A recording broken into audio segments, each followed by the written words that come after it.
Hello guys, so our topic today is about, this is our 7th meeting. Our topic today is about the scope of meaning, interpersonal context. Okay, let's move on to the next slide. Interpersonal context, illocutionary force and speech act.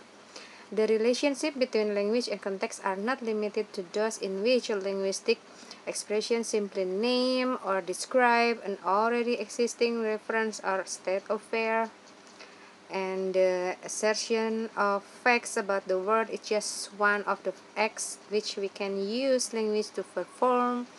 We also ask questions, issue orders, and make requests, to mention only the three most obvious types of other acts for which language is used.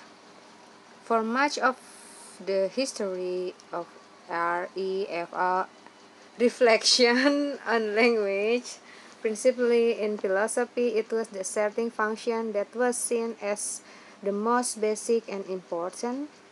Language was seen essentially as a means of describing, asserting facts about reality, and its importance as an instrument which could perform a whole variety of different functions was not fully appreciated. As it happened, there is a good reason to see description or fact assertion as a particularly basic function of language. As noted by Gibbon, the fundamental role of assertion in language can be seen as a consequence of four large-scale features of human social organization and the types of talk exchange it engenders. Communicative topics are often outside the immediate perceptually available range.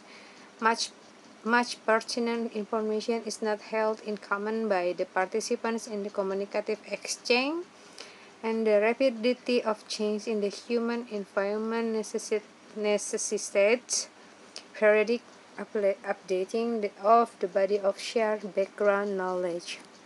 The participants are often strangers.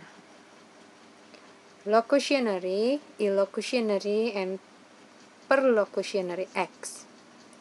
In this investigation of the force of linguistic expressions, Austin distinguished between three types of act present in every utterance: the locutionary, illocutionary, and perlocutionary acts. He defined them as follows: locutionary act, the act of saying something; illocutionary act, the act performed in saying something; and perlocutionary act is the act performed by saying something. What does this definition mean? The locutionary act, the act of saying something, is the act of expressing the basic literal meaning of the word chosen. For example, in uttering the word, you will get your hands blown off. A speaker performs the locutionary act of stating that the hearer will get their hands blown off. The illocutionary act is the act that the speaker performs in saying something. In many contexts, utterance of the statement "you will get your hand blown out" is intended and understood as an act of warning. The utterance has the illocutionary force of warning. Thanking, congratulating, and advising are all acts differ in their illocutionary force. All of them, the speaker does more than describe or assert facts about some situations. As Austin puts in, the speaker of this type of act does not simply say something. Instead, she does something: thank, congratulate, and advise by engaging in a certain conventionalized form of verbal behavior. Illocutionary acts are also referred to as speak act. Lastly, the perlocutionary act is the act of producing an effect in the hearer by means of the utterance.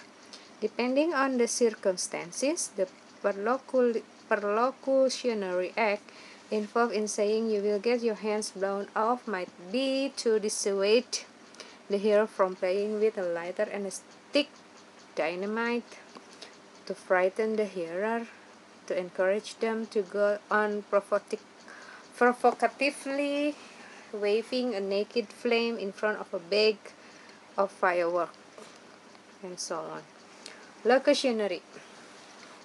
The linguistic expression which figure in illocutionary act do not simply have the function of describing, of stating, or stating fact about the situation, that Austin called as the constative function. When we say something like "you will get your hands blown out," we are not only stating something, you are also performing an action, the action of warning. If it was not obvious that the word "you will get your hands blown off" were intended to constitute the warning, the speaker would explicitly say, "I'm warning you, you'll get your hands blown off."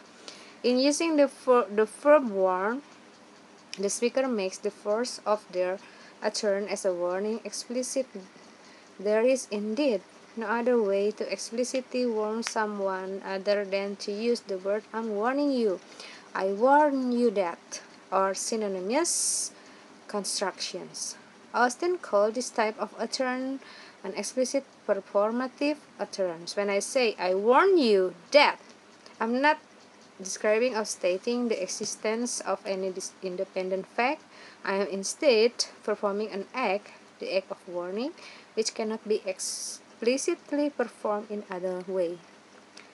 By contrast, the basic utterance "you will get your hands blown off" may well have the illocutionary force of warning, but it is not an explicit, it's performative. We will call it as an implicit performative.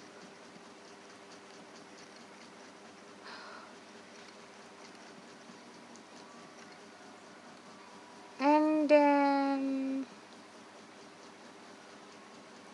okay, so for the rest of this session you can see on the module, because you can see a lot of things on the module to make your knowledge better than just listen to me. Okay, bye bye, see you next time.